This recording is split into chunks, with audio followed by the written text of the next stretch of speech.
The Man Who Sold His Shadow. My name is Adam Zoe. I used to think shadows were nothing, just the absence of light, a meaningless dark patch that followed you around like a lazy dog. I was wrong. Shadows are the proof that you exist, that the world sees you, that you take up space. Without one, you start to disappear, not just from photographs or mirrors. You disappear from people's memories, from history, from life itself. This is the story of how I sold my shadow for fame and almost lost everything that made me real. Let me take you back to where it all began. The starving artist. 5 years ago, I left a quiet town in Ohio with a duffel bag full of paints, a portfolio under my arm, and a head full of dreams. New York City swallowed me whole. My first apartment was a 6th-floor walk-up in Brooklyn, peeling wallpaper, a radiator that clanged like a dying animal, and a single window that looked out onto a brick wall 3 feet away. I called it my inspiration view. I painted every day after my shifts at the coffee shop.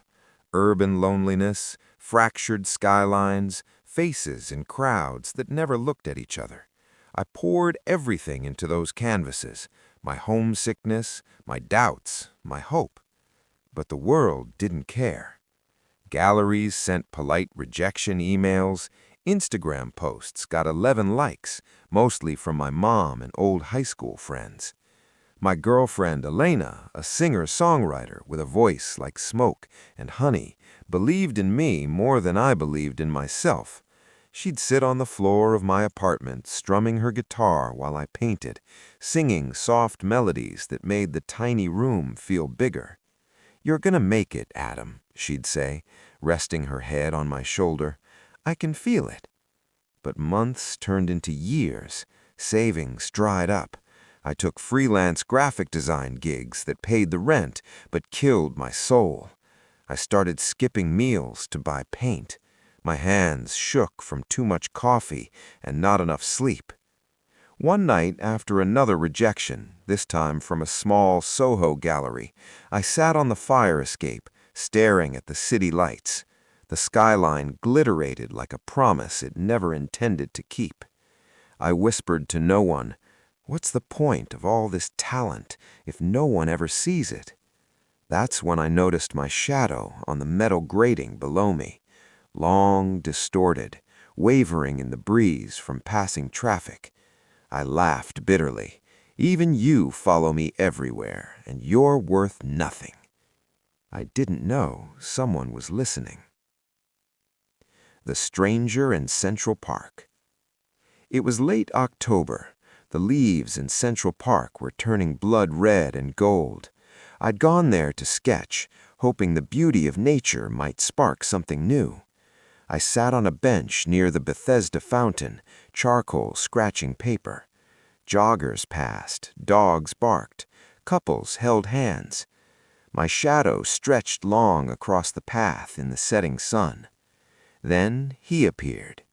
He didn't walk up, he simply materialized at the edge of my vision. Tall, impeccably dressed in a black wool coat that seemed to drink in the light. Silver hair slicked back, eyes the color of storm clouds. He sat beside me without asking. "You capture absence well," he said, nodding at my sketch of empty benches surrounded by crowds. I glanced at him. "Thanks, I guess." "I've been watching your work online, Adam Zoe." I froze. No one knew my name from my art. Not yet. "How do you—" He interrupted smoothly. "I know many things. I know you're tired. I know you're talented. And I know you're one decision away from giving up." He turned to face me fully. His smile was perfect. Too perfect. "I can give you everything you want. Fame, wealth, recognition, your name in lights, galleries begging for your work, collectors fighting over scraps." I laughed nervously. "And what's the catch? My firstborn? My soul?" He shook his head. Something far less valuable, something you won't even miss. He paused, letting the silence stretch. Your shadow. I stared at him, waited for the punchline. There wasn't one. I'm serious, he said. Sell me your shadow, and tomorrow morning the world will know your name. I should have walked away, should have called him crazy. But I was so tired, so desperate, so hollow. Prove it, I said. He extended his hand, pale, cold, rings on every finger that seemed to shift when I wasn't looking directly at them. One handshake, that's all. Against every instinct, I took it. The moment our palms touched, a freezing wind tore through the park. Leaves whirled around us. My breath clouded in front of me, even though it wasn't that cold. I felt something rip away, like a layer of skin I didn't know I had. When I looked down, my shadow was gone. The ground beneath me was empty.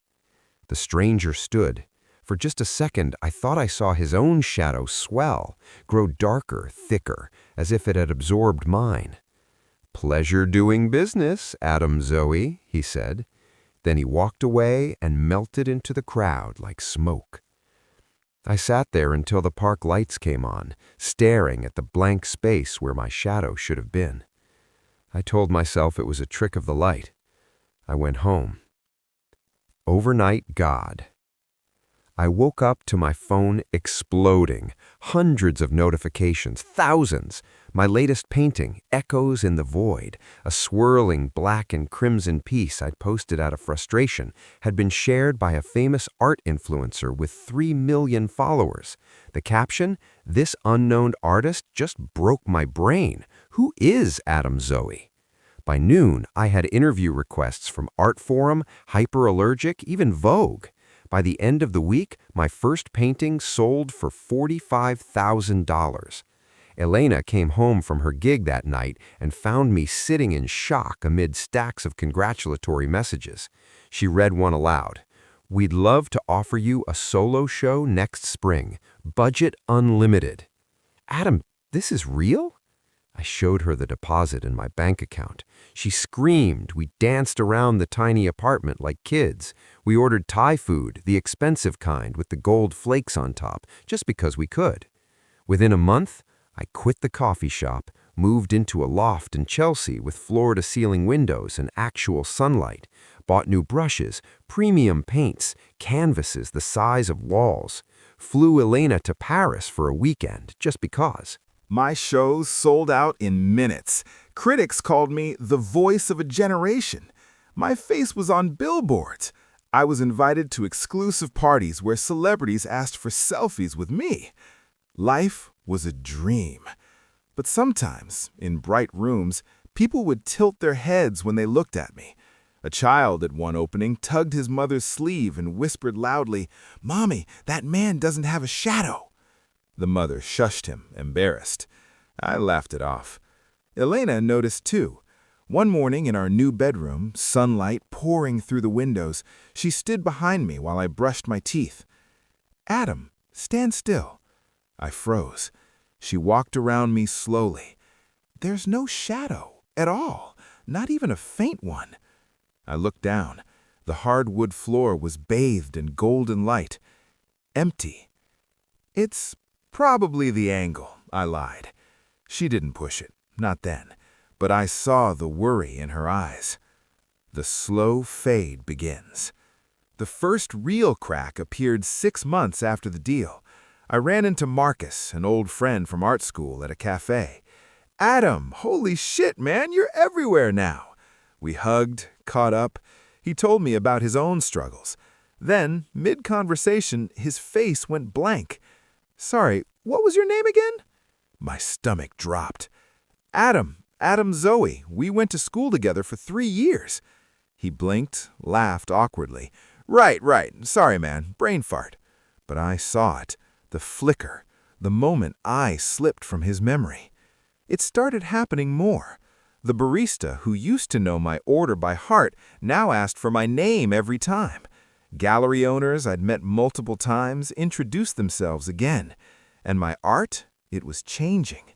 People still bought it, but critics began saying things like, Zoe's early work had a haunting presence. His new pieces feel distant, like they're missing something essential. I painted faster, bigger, bolder, trying to prove I was still there, still real. Elena and I fought more, not about money or fame, about presence. You're here, but sometimes it feels like you're not. I'd hold her tighter, terrified she was right.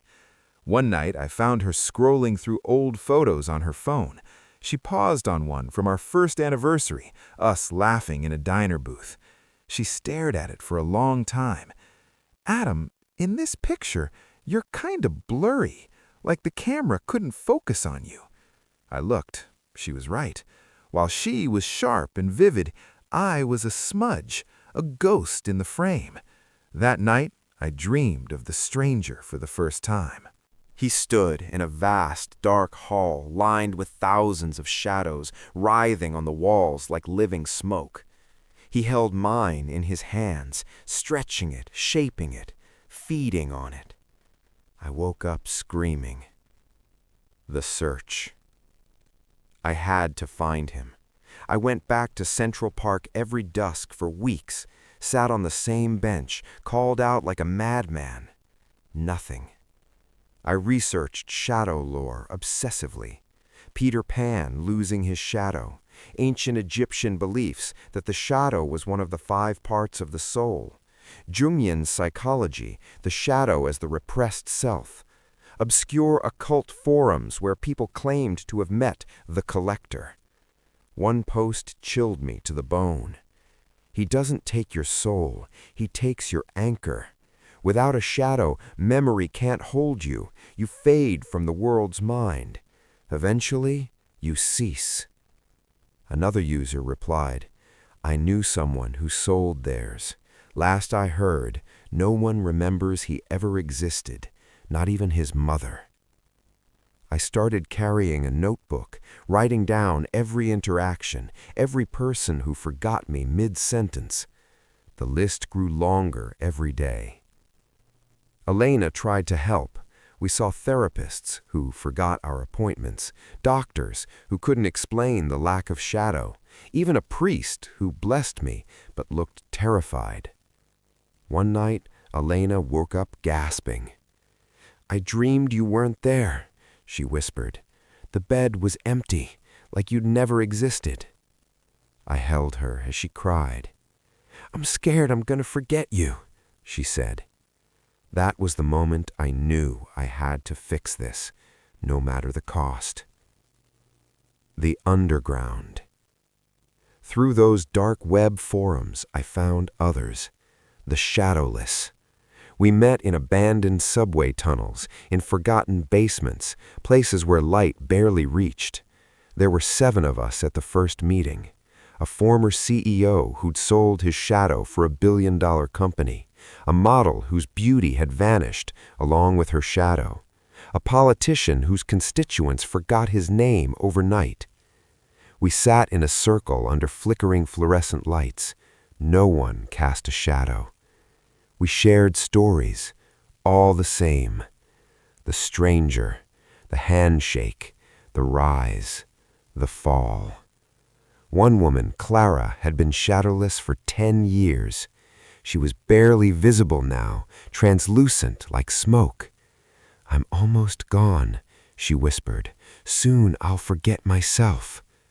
She told us the only way out, confront the collector, force him to return what was taken. But no one knew how. He only appeared when someone was desperate enough to sell. I realized with horror, I might be the only one still solid enough to reach him. The final deal. I stopped painting, stopped pretending everything was fine. I let myself sink into desperation again. I walked the streets at night, muttering to myself. I sat on that bench in Central Park every evening, rain or shine. I begged the darkness. One stormy November night, he came. The stranger stepped out of the shadows like he always been there. Adam, He purred. You look diminished. Give it back, I demanded. He laughed. Contracts are eternal. Then break it. Impossible, unless, he leaned closer, you bring me 3 more, fresh shadows, rich with potential. I felt sick. I won't damn others for my mistake. Then fade away, he said simply. You're already halfway gone. He vanished, but he'd given me something, confirmation he could be bargained with. I just needed leverage. The masterpiece. I returned to my studio. For the first time in months, I painted with purpose. Not for fame, not for money, for survival. I created my greatest work, a massive canvas titled The Collector. It depicted the stranger exactly as I remembered him, but surrounded by thousands of writhing shadows forming a monstrous cloak. In the center, I painted my own shadow, reaching out toward me. I poured everything into it, every memory, every regret, every ounce of will I had left. I worked for weeks without sleep. Elena watched from the doorway, afraid to interrupt. When it was finished, I invited the remaining shadowless to see it. Even Clara, nearly transparent, gasped. "It's alive," she whispered. I knew what I had to do. I took the painting back to Central Park, set it on an easel under the streetlights, waited. He came at midnight, furious. "You dare depict me?" I stood firm. "This painting holds a piece of every shadow you've stolen, including mine. Burn it, and you burn them all." He stared at the canvas, for the first time, uncertain. "Return my shadow," I said, "or I destroy this, and you lose your collection." We stood in silence as rain began to fall. Finally, he extended his hand. One last handshake. The cold rushed through me again, but this time it was leaving. I felt weight return, substance. I looked down. My shadow was back. Dark, solid, mine.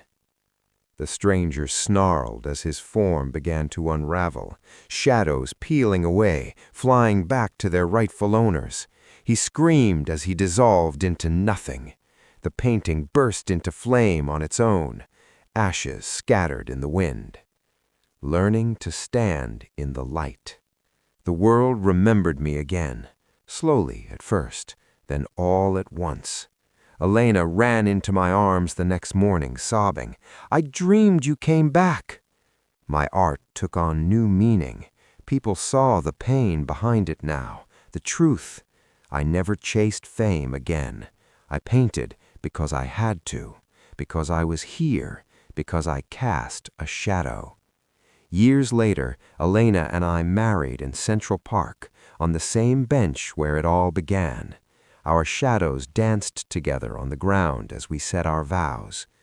Sometimes, on quiet nights, I still check, just to make sure it's there. And I smile, because I know now, some things are worth more than success. Some parts of you should never be sold, no matter how dark the temptation. My name is Adam Zoe, and this is the story of the day I sold my shadow and the long, hard journey to get it back. Thank you for listening. If you've ever felt invisible, know that you matter. Your shadow proves it. Hold on to it.